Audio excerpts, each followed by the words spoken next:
কলম্বোর মাঠে শ্রীলঙ্কার স্পিনে নাস্তানাবুদ হয়ে সেকেন্ড ওয়ানডে ম্যাচে 32 রানে হেরে গেল টিম ইন্ডিয়া।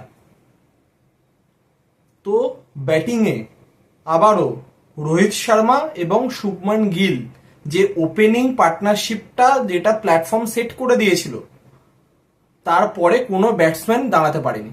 বিরাট কোহলি বলুন, শ্রেয়াস আইয়ার, কেএল রাহুল, শিবম দুবে কেউ দাঁড়াতে পারেনি। তো অক্ষর প্যাটেল তিনি কিছুটা ইন্টেন্ট দেখিয়েছিলেন, তো তিনি সেটা ধারাবাহিকভাবে দেখিয়ে আসছেন, তো এছাড়া কেউ দেখাতে পারেনি। তো 241 চেস করতে পারলো না টিম ইন্ডিয়া এবং তারা 32 রানে হেরে গেল। 208 রানে অল আউট হয়ে গেল টিম ইন্ডিয়া। তো একটা টাইমে দেখে মনে হচ্ছিল যে টিম ইন্ডিয়া খুব ইজিলি ম্যাচটা জিতে যাবে, হয়তো 40 ওভারের মধ্যে শেষ করে দেবে। পাওয়ার প্লেতে যেভাবে ব্যাটিং করতে শুরু করেছিল রোহিত শর্মা, তো গত ম্যাচেও তিনি পাওয়ার প্লেতে হাফ সেঞ্চুরি পূর্ণ করেছিলেন এবং আজকেও করলেন।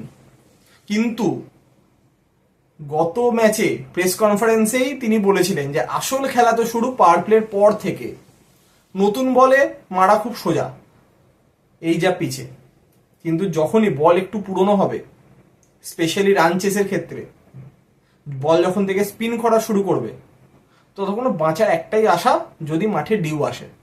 তো ডিউ আসেনি। তো কলম্বোর মাঠে যেটা চ্যালেঞ্জ, সেটা হচ্ছে প্রথমে ব্যাটিং করলে জেতার চান্স 80%, কিন্তু যদি পরে ব্যাটিং করে যে দল, তাদের জেতার চান্স থাকে 36%, কারণ সেখানকার যা কন্ডিশন। তো এবং আজকে শ্রীলঙ্কার বোলাররা যেভাবে বোলিং করেছে, স্পেশালি ভান্দেরসে, যিনি আজকে হাসারাঙ্গার পরিবর্তে আজকে খেলছিলেন। হাসারাঙ্গা চোটের জন্য সিরিজ থেকে ছিটকে গেছেন, তিনি 6টি উইকেট নিয়েছেন এবং ক্যাপ্টেন আসলাঙ্কা তিনি 3টে উইকেট নিয়েছেন। এই যে 6টি উইকেটের যে স্পেলটি তার 10 ওভারে, ঠিক মনে করিয়ে দিচ্ছে 2017 সালে ইন্ডিয়া শ্রীলঙ্কা ওয়ানডে সিরিজে সেই আখিলা ধনঞ্জয়ের যে স্পেলটা ছিল, সেই 6 উইকেটের। যদিও সেই ম্যাচটি লাস্ট অব্দি ধোনি এবং ভুবনেশ্বর কুমার মিলে জিতিয়ে দিয়েছিলেন, কিন্তু আজকে কেউ পারেনি। তো আমরা যদি একটু শুরু থেকে যদি দেখি, প্রথমে টস জিতেছিল শ্রীলঙ্কা, তো অবশ্যই তারা ব্যাটিং করার সিদ্ধান্ত নিয়েছে। এখানে যে টস জিতে ব্যাটিংই করবে, কারণ যেচে হাঁড়ি কাটে কেউ গালা দেবে না বোলিং নিয়ে। এবং প্রথমে তারা 240 রান করে, দারুণ টোটাল। আগের ম্যাচে তারা 230 করেছিল। তো একটা টাইমে প্রথম বলে গোল্ডেন ডাক হয় নিশাঙ্কা, মোহাম্মদ সিরাজ আউট করে থাকে, কিন্তু সেখানে ফার্নান্ডো, কুশাল মেন্ডিস একটি পার্টনারশিপ বিল্ড করে, তারপর দুজনকেই আউট করে ওয়াশিংটন সুন্দর। তো তারপর সবার ছোট ছোট কন্ট্রিবিউশন এবং লাস্টে কামিন্ডো মেন্ডিস এবং ওয়েলা লাগে, এদের কন্ট্রিবিউশনের জন্যই রানটা কিন্তু চলে যায় 240, যেটা এই পিচে অনেক বেশি রান। তো 200-210 তার বেশি যতটাই রান হবে, সেটা হচ্ছে অপোনেন্টের কাছে প্রেশার। তো সেই জায়গা থেকে কিন্তু 240 রান আজকে হয়েছে। আজকে টিম ইন্ডিয়ার হয়ে রোহিতকেও বোলিং করতে দেখা গেছে 2 ওভার, কিন্তু 241 রানটা অনেকটাই ছিল এই পিচ অনুযায়ী। তো যথারীতি রোহিত শর্মা নিজের সেই পুরনো ছন্দেই ব্যাটিং করা শুরু করেন এবং সাথে আজকে ভালো ব্যাটিং করছিলেন শুভমান গিল। তো পাওয়ার প্লেতে দারুণ প্ল্যাটফর্ম সেট করে দিয়েছিল রোহিত, এবং তারপরও তিনি ব্যাটিং করছিলেন ভালো। তো তারপর তিনি রিভার্স সুইপ মারতে গিয়ে তিনি যখন আউট হন, তারপর শুভমান গিল স্লিপে ক্যাচ দিয়ে আউট হন এবং স্লিপে দুরন্ত ক্যাচ নেওয়া হয়। তো তারপরেই আসল খেলা শুরু হয়। তো 2 উইকেট পড়ার পর আজকে নামানো হয়েছিল শিবম দুবেকে, তিনি 0 রানে আউট হন। তো 3 উইকেটে নামানো হয় আকসারকে, ডানাতি বাঁহাতি কম্বিনেশন মেনটেন করার জন্য। তারপর উল্টো দিক থেকে বিরাট আউট হয়, তারপর শ্রেয়াস আইয়ার আউট হয়, তারপর কেএল রাহুল আউট হয়। কিন্তু তারপর ওয়াশিংটন এবং আকসার মিলে একটি পার্টনারশিপ বিল্ড করছিল এবং মাঝে মাঝে ইন্টেন্ট দেখাচ্ছিল আকসার। তারপর আকসারকে আউট করে আসলাঙ্কা, তো সেখানেই কার্যত ম্যাচটা শেষ হয়ে যায়। তারপর কুলদীপ নামে, তো তারপর ওয়াশিংটন এলবিডব্লিউ হয়, তারপর সিরাজ এলবিডব্লিউ হয় আসলাঙ্কার বলে, এবং লাস্টলি হর্ষদীপ সিং তিনি রান আউট হন। 208 রানে শেষ হয়ে যায় টিম ইন্ডিয়ার ইনিংস। তো এখানে যেটা মেন ব্যাপার হচ্ছে একটা তো থাকেই, সেটা হচ্ছে এরকমভাবে যে ফ্লোটিং ব্যাটিং অর্ডারটা, সেখানে হয়তো প্লেয়াররা মানিয়ে নিতে পারছে না।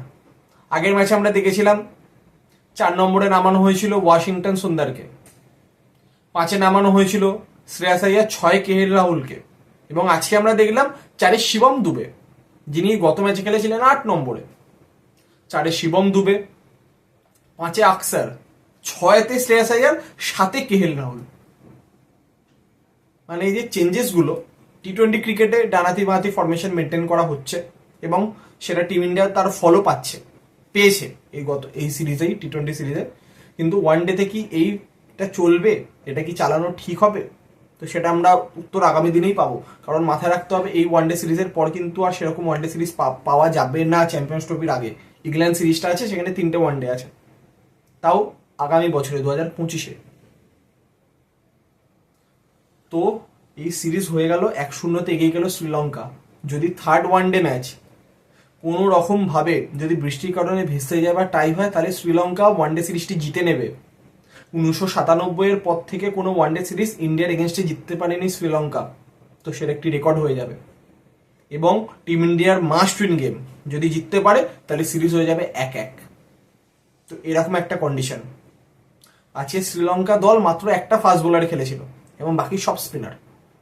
তো আগামী দিনও যদি সেম কন্ডিশন থাকে, টিম ইন্ডিয়া হয়তোবা দুবেকে বসিয়ে রিয়ান পারাকে খেলাতে পারে।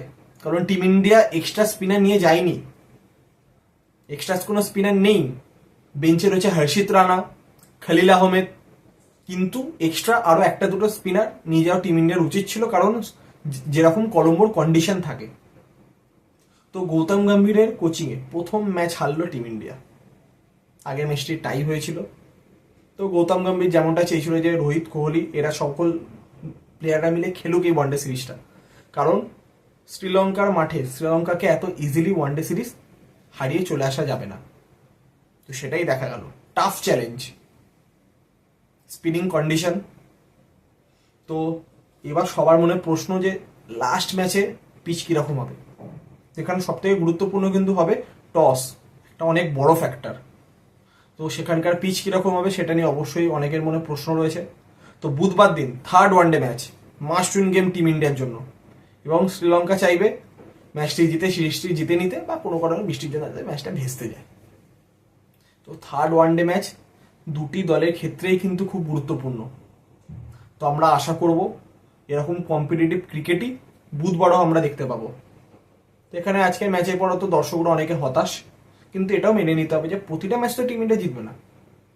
এখানে অপোনেন্ট ভালো খেলেছে, ভালো বোলিং করেছে, শ্রীলঙ্কা নিজে ভালো বোলিং করেছে, নিজে ভালো ক্যাপ্টেন্সি করেছেন, তো তার ফলেই শ্রীলঙ্কা জিতেছে। তো তারা যোগ্য দল হিসেবে ম্যাচটা জিতেছে। তো তারা যতটা রেসপেক্ট ডিজার্ভ করে সেটা আমাদের উচিত তাদেরকে সে ততটা রেসপেক্ট করা। তো আমরা সকলে আশা করব বুধবার যাতে আরও একটি হাড্ডাহাড্ডি ম্যাচ হয়। তো বুধবার সেই ম্যাচের সমস্ত আপডেট নিয়ে দেখা হবে বুধবারের ভিডিওতে। তো আজকের মতো এতটাই।